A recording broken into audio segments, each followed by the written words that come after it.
Hello friends, அடியேன் நமஸ்காரம். அடியேன் திருச்சிக்காரன் அனந்த நாராயணன் கோவையிலிருந்து பேசுகிறேன். அனந்த கோடி நமஸ்காரங்கள் to all of you. இன்று சனிக்கிழமை 16/8/2025. சென்ற பதிவில் நான் ஆஸ்ட்ரானமஸ் 2026 தமிழ்நாடு எலெக்ஷன் பற்றி ஏதாவது சொல்லியிருக்காரா அப்படிங்கிறத பற்றி நம்ம டிஸ்கஸ் பண்ணினோம். அதை நாம் எவ்வளவுதான் தெளிவாக பேசியிருக்கோம் அப்படின்னு நினச்சிக்கிட்டு இருந்தாலும் மக்கள் பலவிதம், ஒவ்வொருத்தருக்கும் சில நம்ம எதிர்பாராத சந்தேகங்கள்லாம் கூட வருது.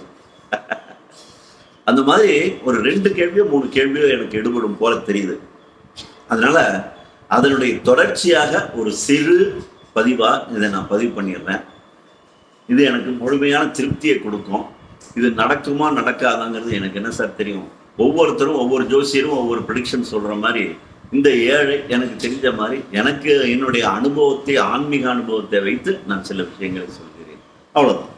இதில் அவர் ஒரு நாஸ்ட்ராடமஸ் சொன்ன மகான் ஸ்ரீ ராகவேந்திரர் என்று சொல்லியிருந்தேன். ஸ்ரீ ராகவேந்திரர் என்பவர் இப்போ அவர் உடலுடன் இல்லை. அவர் சூட்சும சரீரமாக இருக்கிறார். தெளிவாக சொல்றேன். அவருக்கு ஸ்தூல சரீரம் கிடையாது. அவர் பிறந்ததிலிருந்து 700 ஆண்டுகள் வரை பூமி இந்த பிரபஞ்சத்தில் அவர் பிரவேசம் பண்ணி சில ஆன்மீக தொண்டுகள் செஞ்சுட்டு அதுக்கப்புறம் தான் அவர் நமக்கு டாட்டா பை பை சொல்வார். அந்த காலகட்டத்தில் நம்ம இப்போ 354வது ஆராதனையை எல்லாம் அகிலம் முழுவதும் கொண்டாடினோம். இங்கே தான் இருக்காரு. ஸ்தூல சரீரம் இல்லை, சூட்சும சரீரம் மட்டும்தான் இருக்காரு. அப்படி இருக்கும் பொழுது நாஸ்ட்ராடமஸ் சொன்ன பிரகாரம் ஒரு ஆட்சி நடத்துவது என்றால் சூட்சும சரீரத்தை கொண்டு அவரே ஆள முடியாது. அதனால அவருக்கு கருவிகள் தேவைப்படுகின்றன. அந்த கருவிகள் தான் சார் நம்மை எல்லாம் அவருடைய பக்தனை ஒரு கருவியாக வைத்துக்கொண்டு அவர் இங்கு ஆன்மீக ஆட்சியை நிறுவப் போகிறார். ஆன்மீக கொடியை ஏற்றப் போகிறார். வெற்றி கொடியை நாட்டப் போகிறார். இது நிச்சயம், இது திண்ணம், இதில் சந்தேகமே கிடையாது. இருந்தாலும் என்னதான் சொன்னாலும் கடைசியாக நம்ம என்ன சொல்ல வேண்டியதா இருக்குன்னா, அடியேன் சொன்னதும் தவறாகவும் இருக்கலாம். இருந்தாலும் என்னுடைய மனதில் பட்டதை நான் சொல்ல விரும்பினேன். என்னுடைய நண்பர்களுக்கு நான் சொல்லுகிறேன். இதுல நான் 1, 2, 3 போட்டு சில சந்தேகங்களை நிவர்த்தி பண்ணிடுறேன். நம்பர் 1, திமுக உதய சூரியன் இப்பொழுது அஸ்தமன சூரியன் ஆகிவிட்டான், ஆகப் போகிறான் என்று நான் சொல்ல மாட்டேன். அடியனுடைய கருத்துப்படி உதய சூரியன் அஸ்தமன சூரியன் ஆகிவிட்டான், அவ்வளவுதான். இதுக்கு மேல அவங்க பத்தி சொல்ல எனக்கு மனசு விரும்பல. நம்பர் 2, அதிமுக என்பது திமுகவினுடைய ஒரு கிளை மாதிரி தான்.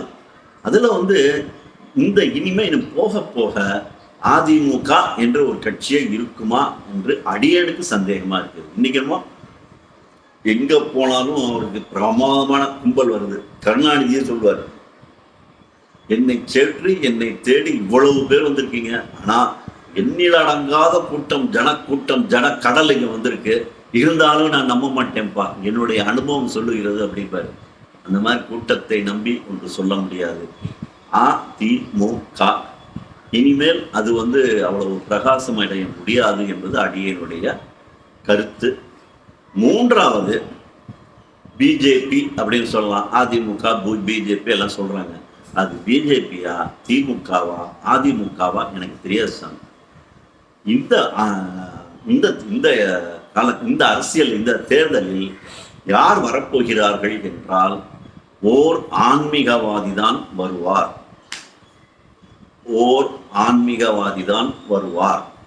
அவர் ஸ்ரீ ராகவேந்திரரின் கருவியாக இருப்பார் என்பது திண்ணம். இந்த ஆட்சி ராமராஜ்யம் என்று சொல்லக்கூடிய அயோத்தியில் அவதாரமாக இருந்து அங்கேயே இருக்காரு. இருந்தாலும் மறுபடியும் ஒரு அவதாரம் எடுத்த மாதிரி இப்பொழுது அயோத்தி ராமர் ஃப்ரெஷ்ஷா உட்கார்ந்துருக்கார். அங்க பிள்ளையார் சோழி போட்ட ராமர் இனிமேல் இந்த நாடு முழுவதும் ராமராஜ்யம் வருவதற்கு ஏற்பாடு செய்துட்டு தான் இருப்பாரு. அவர் பிஸியாத்தான் இருப்பாரு. அவருக்கு எக்ஸிக்யூட்டிவ் மாதிரி இருந்துகிட்டு ஸ்ரீ ராகவேந்திரர் இங்கு இந்த சில மிரக்கிள் செய்ய போகிறார். அதனால அவருடைய பக்தன் ஒருவன் இங்கு வரப்போகிறான்.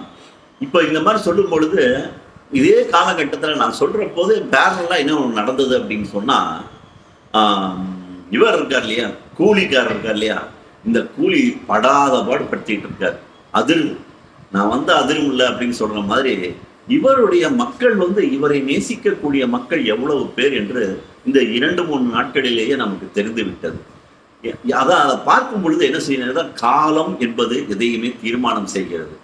ஒரு காலத்தில் ரஜினி வேண்டாம் என்று சொல்லி அவர் கட்சியே வேண்டாம் சொல்லிட்டு நிறுத்தி போனார், புஸ்தாச்சு. ஆனால் இப்போ இருக்கிற நிலைமையை பார்த்தால் அடியனுக்கு தப்பாக இருக்கலாம். அடியனுக்கு என்ன தோன்றுகிறது என்றால், ஸ்ரீ ராகவேந்திரர் என்ன நினைக்கிறாரோ அது நடந்தே தீரும். ஒருவேளை அவர் இவரை திரும்பவும் தன்னுடைய கருவியாக எடுத்துக்கொண்டால், 75 வயசு ஆயிடுச்சு, இவர் என்ன செய்வார்னு இந்த எதையும் சொல்லாதீங்க. எதையுமே செய்வது வந்து மனிதன் கிடையாது, கடவுள் தான் செய்கிறான்.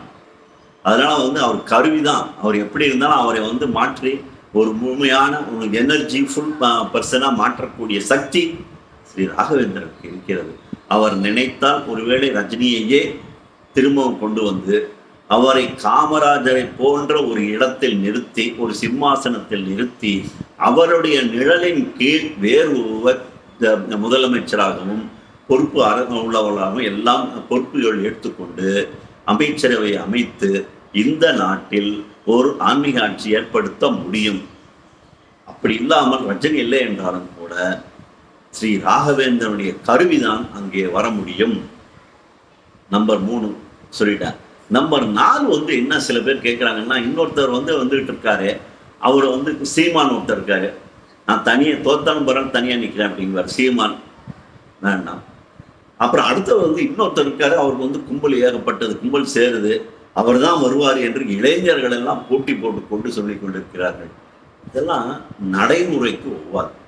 இன்று தோற்றுகின்ற மாய தோற்றத்தை நம்பி எதையும் எதிர்பார்க்காதீர்கள்.